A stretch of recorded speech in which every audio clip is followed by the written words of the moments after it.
पातालो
हेची थोर भक्ती आवडती देवा थोर भक्ती आवडती देवा संकल्पावी माया संकल्पावी माया संसाराने संकल्पावी माया संसाराने दिले आनंद पैसे दिले आनंद पैसे दिया आनंद पैसे दिले आनंद पैसे दिया सुधारे समाधान नित्य सुधारे समाधान नित्य सुधारे समाधान वाहिला उद्रेक दुःख वाहिला उद्रेक दुःख देके बड़ा वाहिला उद्रेक दुःख वाहिला उद्रेक दुःख देके बड़ा भोगने के फल संसिधा भोगने के फल संसिधा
हरिभक्तपरायण दत्ता महाराज चोले त्यांना साथ करतील समाधान महाराज पाटील.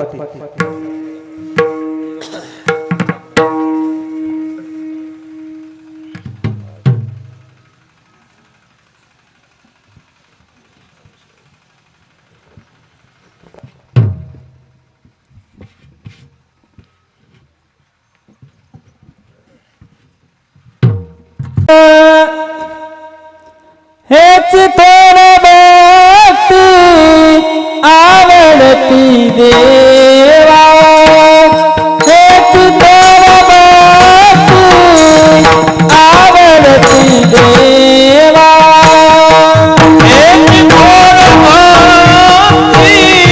आवडती देवा हेच थोर भक्ती आवडती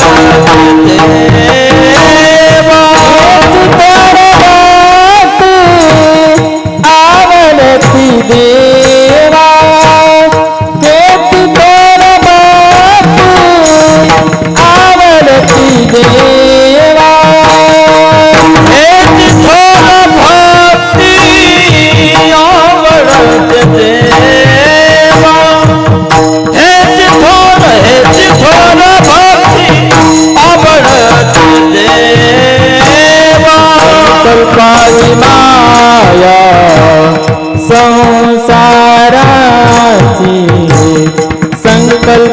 पावी माया संसाराची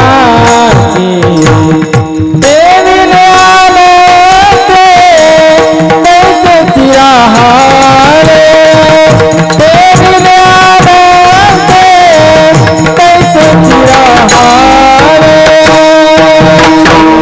पावी माया संसाराची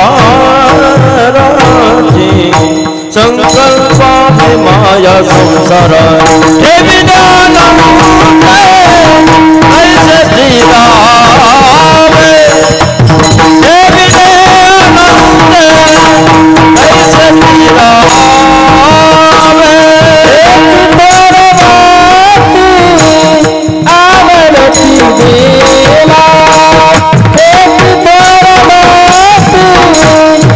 आवडती देवा एक आवडती देवा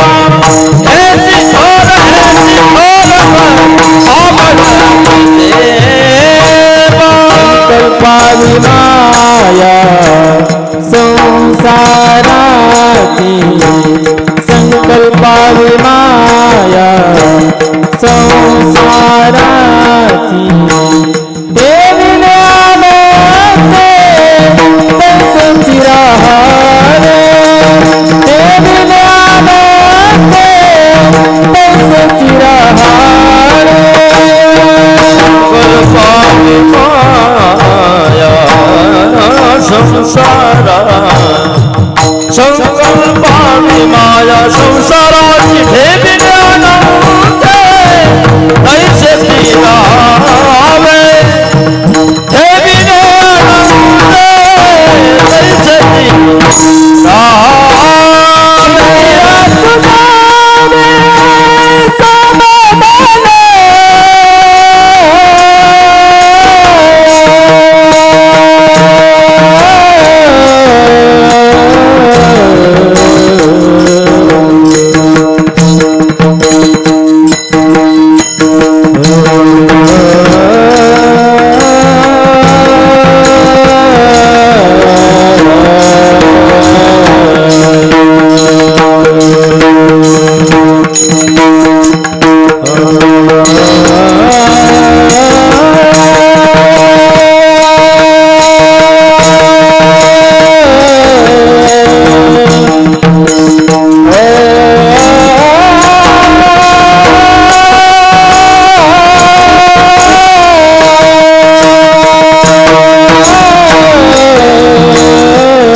हेची थोर भक्ती आवडती देवा, संकल्पावी माया संसाराची, ठेविले अनंते तैसेची राहावे, चित्ती असू द्यावे समाधान.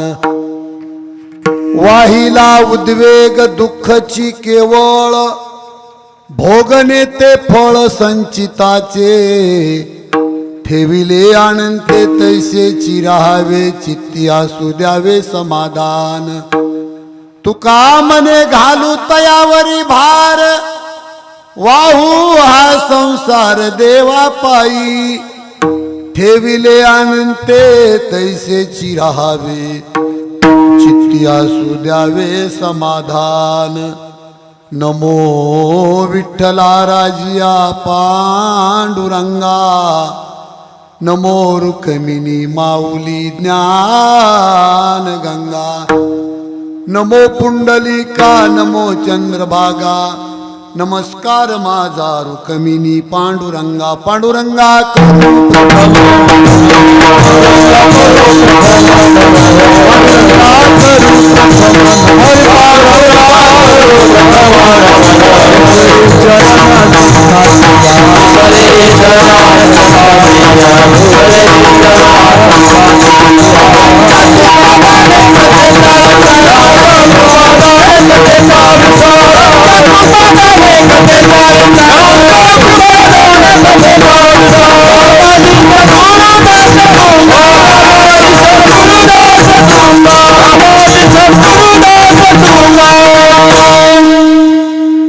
ओम नमो ज्ञानेश्वरा करुणा करा दयाळात्मचा अनुग्रह लाधलो पावन झालो चराचरी.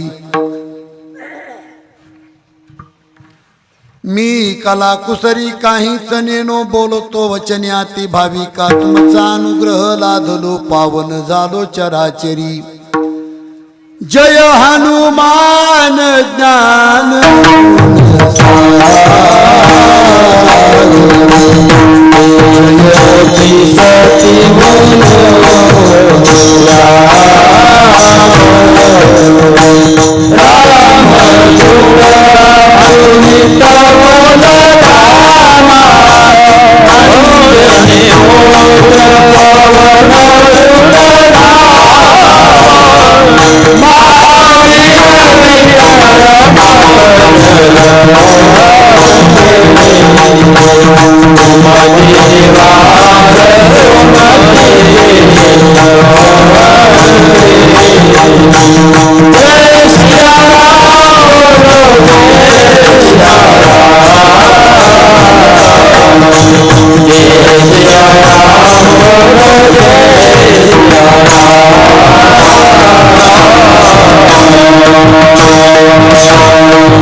हेची थोर भक्ती आवडती देवा, संकल्पावी माया संसाराची, ठेविले अनंते तैसेची राहावे, चित्ती असू द्यावे समाधान.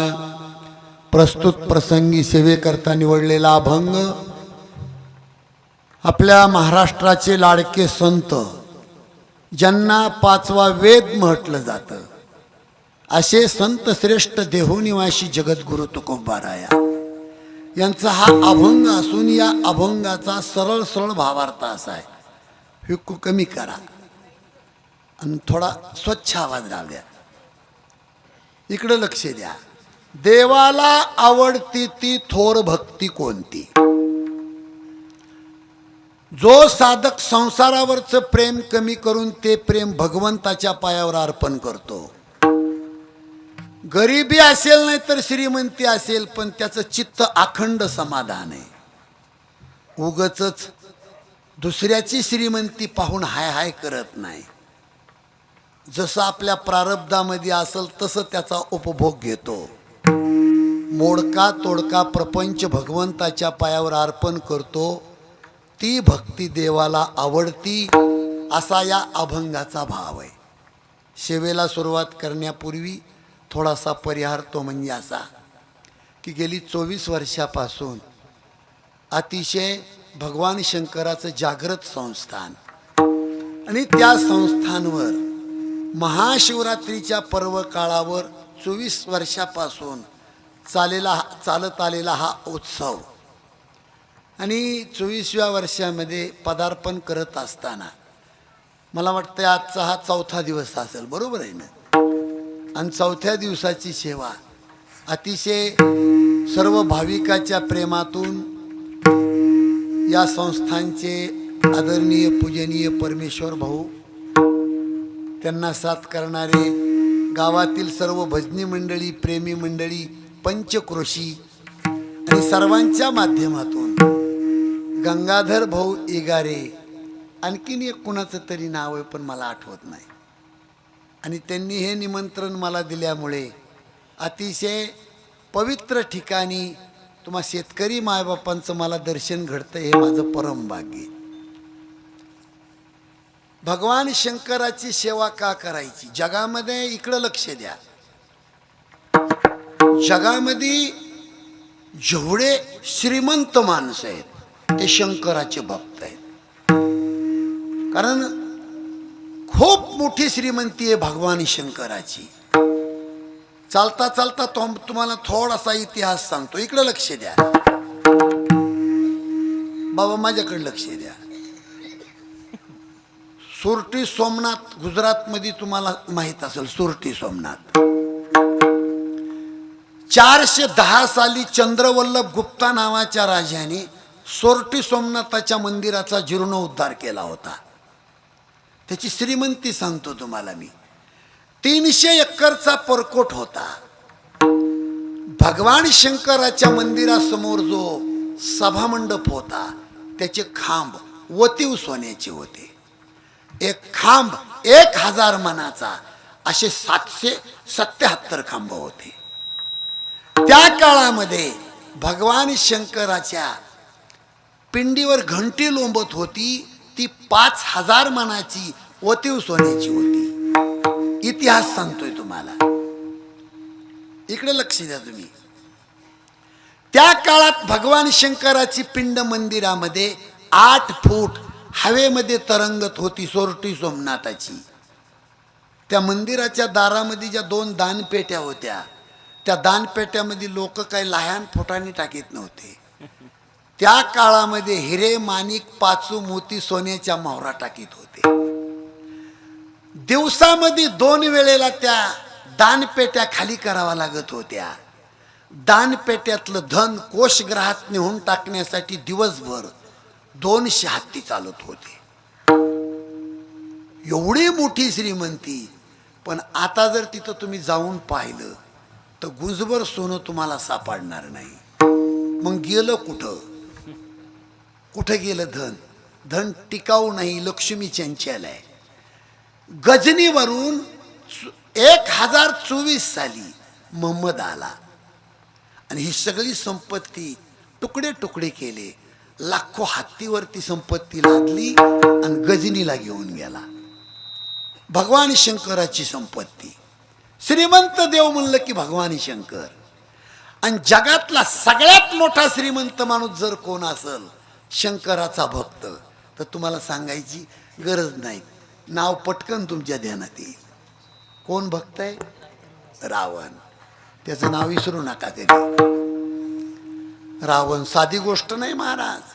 मूळ वाल्मिकी रामायणामध्ये वर्णन केलंय. भारत देशाची जेवढी किंमत तेवढी रावणाच्या झोपायच्या बेडरूमची किंमत होती. तुम्हाला अतिशोक्ती वाटेल पण अतिशोक्ती नाही. रावणाच्या बेडरूम मध्ये उतरायच्या पायऱ्या स्फटिकाच्या होत्या.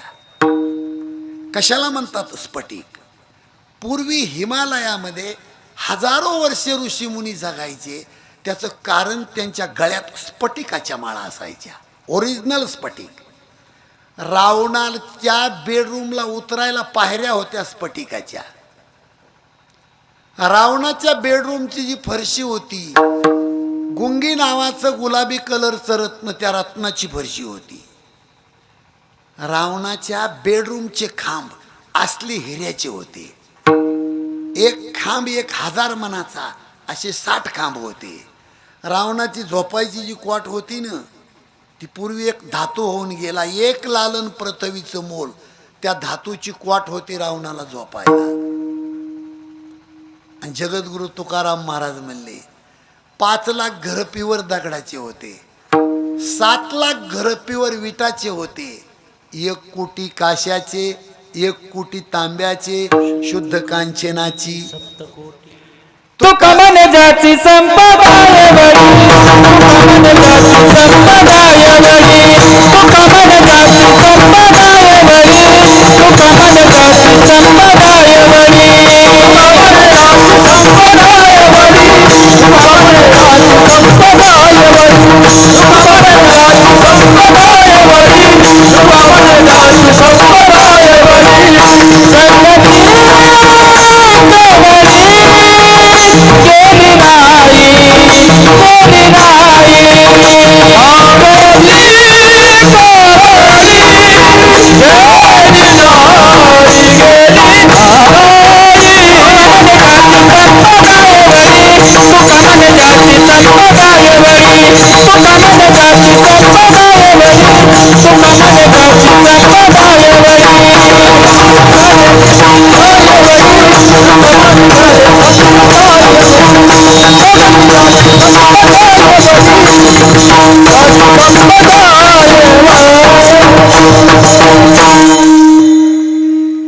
संपत्ती एवढी मोठी संपत्ती, पण कवडी सुद्धा सोबत गेली. हो, या धनाचा न धरी विश्वास, जैशी तरुवर छाया, याता याती चुकती मग तू भोगशील काया. या हरिभजना विन तुझा जन्म जातो वाया, या लागी वैकुंठनाथाच्या तू पडसी पारे पाया. ओम नमो भगवते वासुदेवाया. सज्जनानु, यालाच माया म्हणतात. माझ्याकडे लक्ष द्या. माया शब्द वापरला जगद्गुरु तुकोबारायांनी. कशाला म्हणतात माया? पंचवटीच्या ठिकाणी रामाचा प्रसन्न चेहरा पाहून लक्ष्मणाने रामाला 5 प्रश्न विचारले.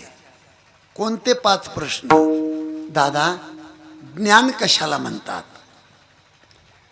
दुसरा नंबर आहे, माया कशाला म्हणतात? देव आणि जीव याच्यातला भेद कोणता? वैराग्य कशाला म्हणतात?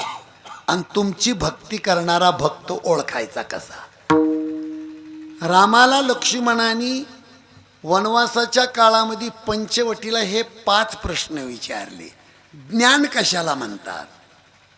हे पुस्तकं वाचून काही मंडळी मास्तर झाली, काही मंडळी वकील झाली, काही मंडळी डॉक्टर, कलेक्टर, SP अनेक पदावर लोक गेले.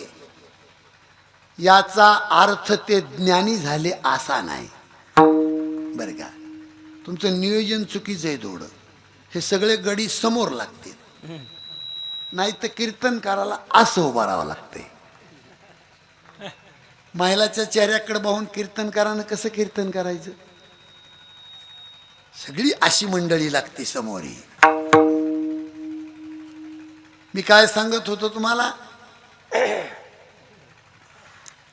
पुस्तकं वाचून काही माणसं पदावर गेले, काही कीर्तनकार बी झाले. याचा अर्थ ते ज्ञानी झाले असा नाही. माझ्याकडे लक्ष द्या. इकडे मृदंगाचार्य. मग खरा ज्ञानी कोण? मृदंग वाजवतो तो ज्ञानी का? चाल म्हणतो तो ज्ञानी का? ज्ञानी कोण? माझ्याकडे लक्ष द्या. जो व्यक्ती स्वतःच्या स्वरूपाला ओळखतो, जो व्यक्ती स्वतःच्या शरीरातल्या आत्म्याचं दर्शन घेतो, तो जगातला सत्पुरुष, तो माणूस ज्ञानी. आणि मदालसामध्ये ज्ञानोबारायांनी वर्णन केले. आईने मुलाला काय शिकवावं त्याचं नाव मदालसा. ज्ञानोबारायाच्या गाथ्यामध्ये 7 अभंग लिहिलेत मदालसा.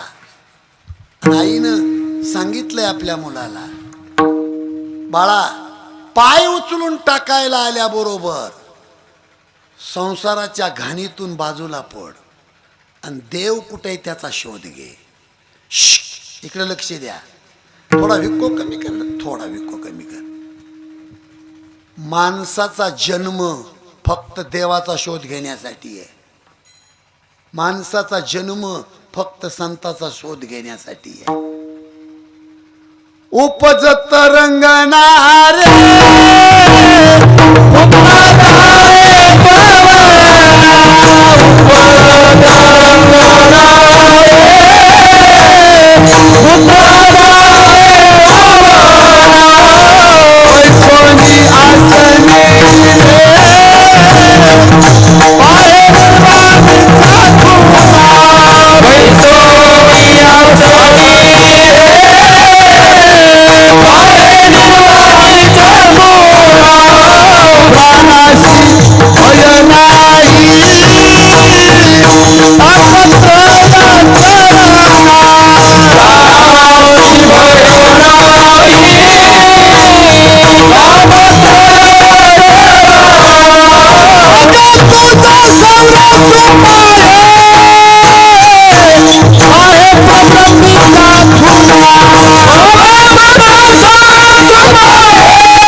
मृदंगाचार्य खूप छान आहेत.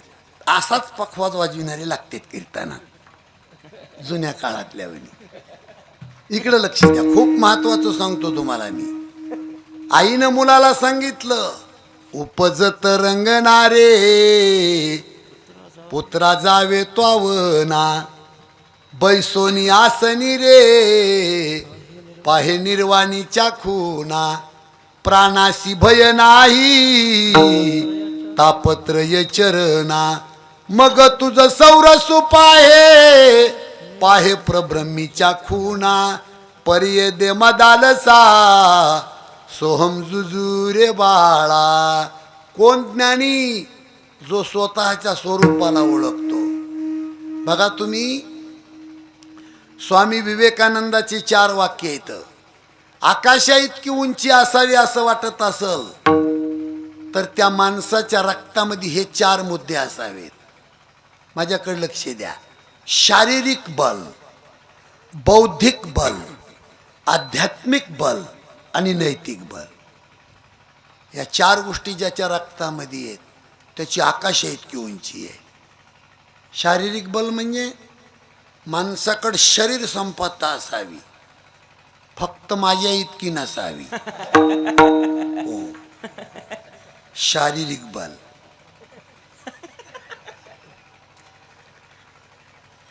आता मला बी भेटन ते माणसं, जो भेटन तो मला रोजच माणूस म्हणतो, महाराज तुमचं वजन कमी करा, वजन कमी करा. पण मला कीर्तनात आवर्जून सांगावं लागतंय हमेशा. माझ्या आईनं पहिले 15 वर्ष मला गावरान गाईचं तुपन दूध चारले, त्याचा पिंड येऊ. वजन कमी करणाऱ्याला काय लागतंय म्हणायला? बनशी गव्हाची चपाती आणि गावरान गाईचं ओरिजिनल तुपन दूध खाल्लं म्या पहिले 15 वर्ष. वडापावून गारीगार थोडीच खाल्ली आणि त्याचा पिंड येऊ. आणि ओघाने आलं म्हणून जाता जाता सांगतो, सगळं विसरा कीर्तनामध्ये, पण आईच्या स्थानातलं दूध आणि त्या दुधाची चव विसरू नका. सगळं तुम्हाला माहित नाही आईच्या दुधाची काय क्रांती आहे ती. तुम्ही ऐकलं नसल कधी. महाराज, प्रत्येकाच्या शरीरातलं हाड तयार होतंय ना, त्या आईच्या स्थानातलं ओरिजिनल दूध त्यानं हाड तयार होत आहे. अहो, बिल्डिंग उभा करण्यासाठी लोखंडाचं स्टील लागतंय.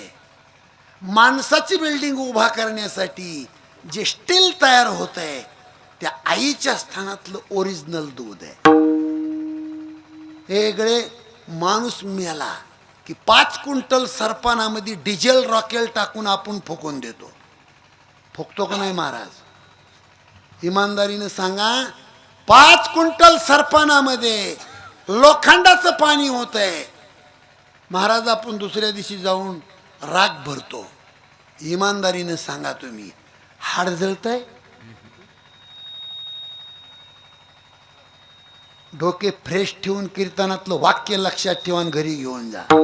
कधीतरी बसल्या बसल्या शोध लावला का तुम्ही की 5 क्विंटला सरपानामध्ये लोखंड जळतंय, कडे हाड का जळत नसल? महाराज कधीतरी विचारलं का आपण कधी कुणाला? पहिला माणूस मेल्यावर लोखंडाचं पाणी होतंय सरणात, हाड का जळत नसल? महाराज त्याचं जगात एकच उत्तर आहे. ती वस्तू आहे ना, आईच्या स्थानातल्या ओरिजिनल अमृत आणि दुधानं तयार झालेली वस्तू आहे. जगातला अग्नी सुद्धा त्याला जाळू शकत नाही, एवढंच उत्तर आहे त्याचं. आणि महाराज हरामखोर माणूस आहे जो त्या दुधाला विसरला. आई रे बेमान दुनिया आई रे, आई रे बेमान दुनिया आई रे, आई रे बेमान दुनिया आई रे, आई रे बेमान दुनिया सुनो रे, माता पिता को कोई नहीं माने औरत को